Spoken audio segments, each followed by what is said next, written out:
Hi to everyone, good morning. So, ang Tita Nora ay may ginagawa ngayon. So, ayan siya. Ayan.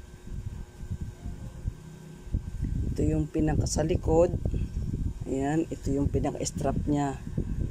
And then, ito yung kanyang bus. So, ayan. Dalawa yan pa ganyan. So, ito kailangan ilagay sa manikin. Dahil meron siyang maumbok. Para maiporma itong kanyang dede. So, ilalagay natin sa manikin. So, gagawa muna kayo ng pattern. So, ayan. Ito ay may pilon na pinaplansya. Ayan o. Yung pilon na damit or tela. So, paplansan mo siya. Ayan. Bago ilagay sa manikin.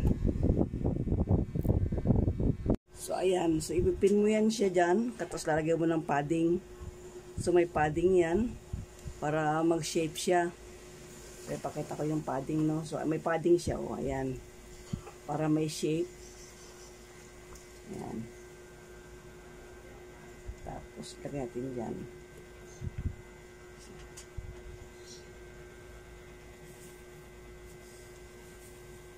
So, ito ay may palda ito eh. May palda. So, ito yung mga labis niya. Yung mga excess niya. Pinagupitan, bias yung kanyang palda. Ito yung panlagay dito sa... So, inuna ko muna ginawa yung palda. Hindi ko nakuha na ng video yung paano ko ilagay sa manikin. Dahil ito ay ras. So, ito lang ang natapos ko na yung palda. So, ilalagay ko naman ngayon ito.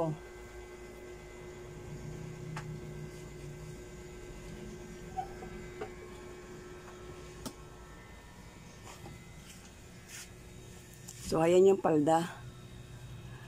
Ayan. Ayan yung palda. So, bias siya. Bias siya.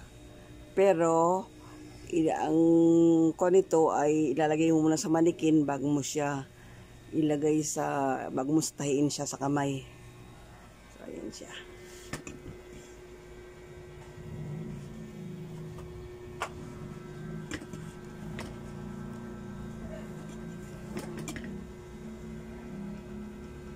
Ilalagay na natin, no? So, ipoforma na natin.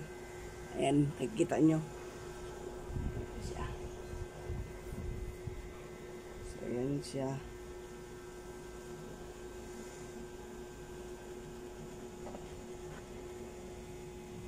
So, kailangan dito, ito medyo tuwid siya ang cut.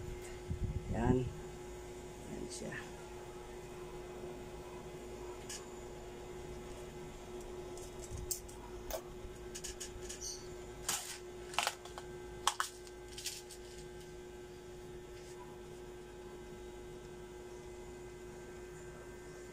Pipin nyo ng gusto yan. Pipin ng gusto.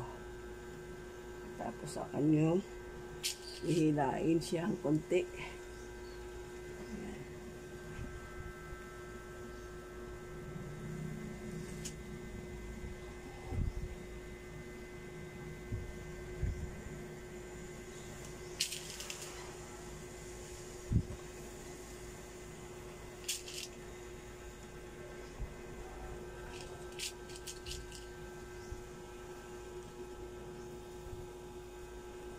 Tapos, ganyan nyo rin yan.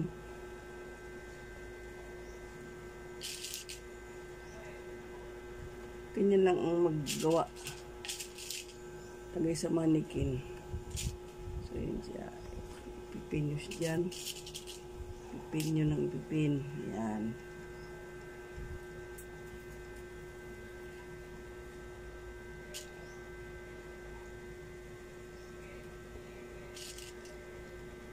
Kaya naman, igaganyan mo lang siya. Tapos mamaya mo na ayusin. Diba?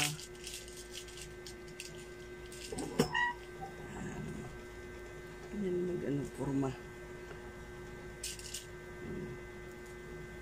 May ayusin yan. So, ito, igaganyan mo lang siya.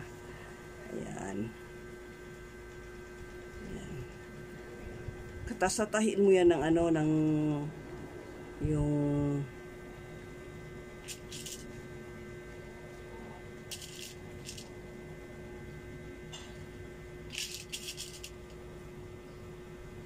kailangan marunong kang mag-drape. Ayan.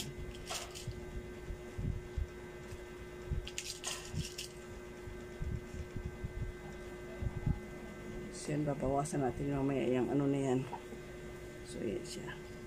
So pagdating dito sa dede, wala siyang kulubot syempre dahil may imbok yan. So pagdating dito, mayroon siyang kulubot. Ganyan, no.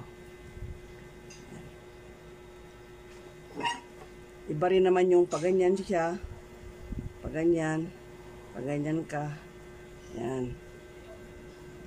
Pero pangit, no? Kunti dapat ang kulubot dito. So, yan lang. So, ito naman, i-adjust mo siya na walang kulubot dito sa banda rito. Wala siyang kulubot. Diba? Dito lang siya manggagaling kunti. No? Ayan. Pinagpurma.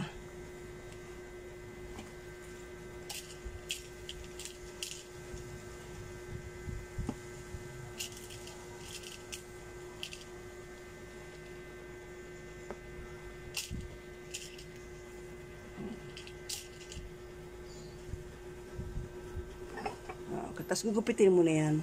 Pag na-try mo siya, gugupitin mo. Dahil ito ipupurma mo siya dyan. Ayan. Or, may maraming choices siya, no? So, ito naman, try natin ganito. So, ayan. Try na ganyan yan. Ayan. Tapos dito tayo mag-exist ng, ayan. Dito lang tayo magkukunot sa banda rito.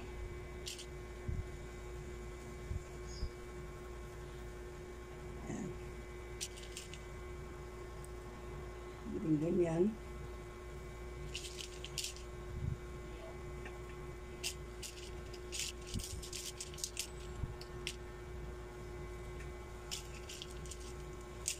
Ayan.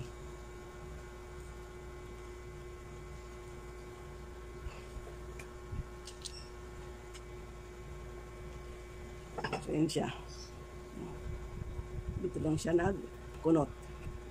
So, pwede rin mo siya ding ganyan lang. Or, yan.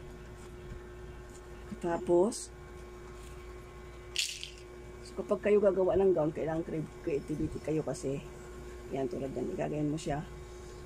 Yan. Yan, o. Igaganyan mo siya. Diba?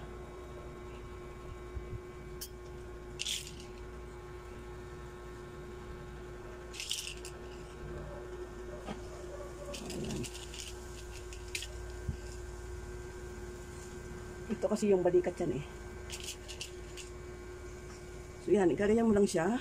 And then, dito pagdating siyempre dito sa dede, wala siyang kunot. Dito lang siyang kunot. No? Try and try ka. Yan. Yan ang paggawa niyan. Tapos igagayan mo yan. O kaya doon mo siya, i-pitch mo doon siya. Yan.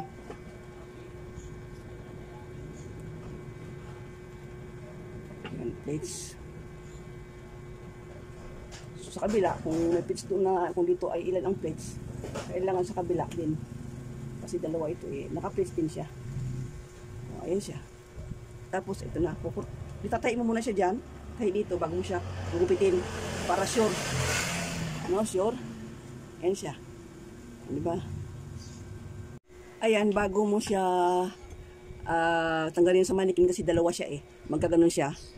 So, ito siya. Ito. So, ito, gupitin mo siya. Gupit doon, gupit lahat yan.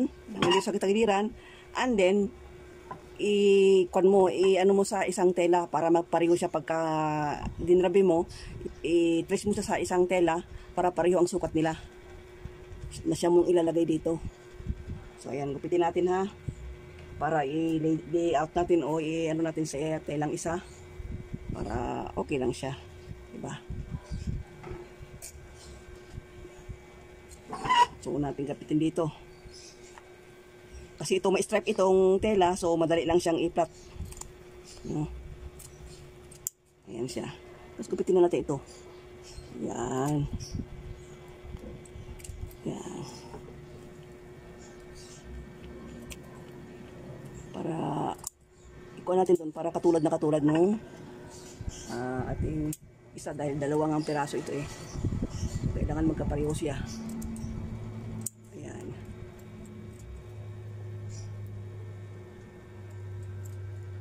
Ayan.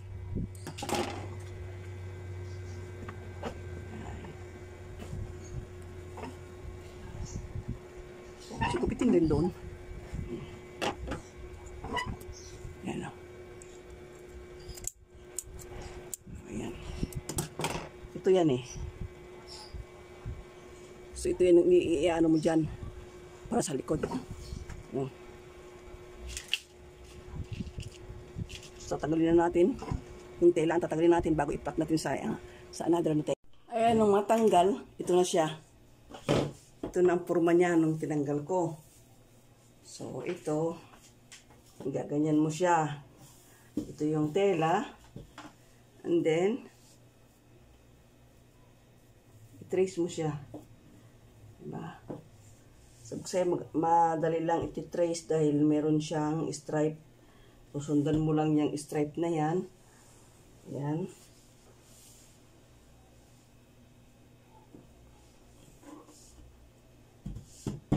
Kasi dalawa na siya. So, ilalagay mo yun sa isa naman dahil dalawa silang ayan.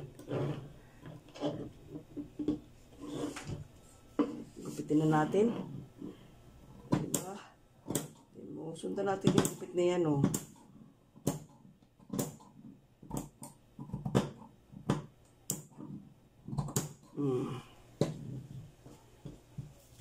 So, ganun ang teknik. Ayan.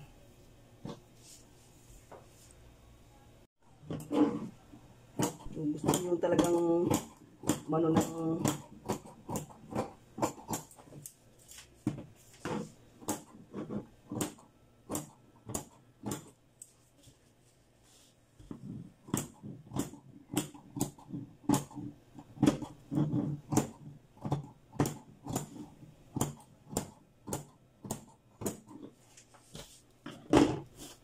so, dalawa na sila. Diba? Dalawa na sila. So, yan yung technique, no? So, nandito na lang yung technique na ibagi ko sa inyo. Sana ay meron kayong matutunan yung mga gustong maggawa ng gown na yan. Tips na yan. So, ayan. Bye for now. God bless everyone. Have a good day.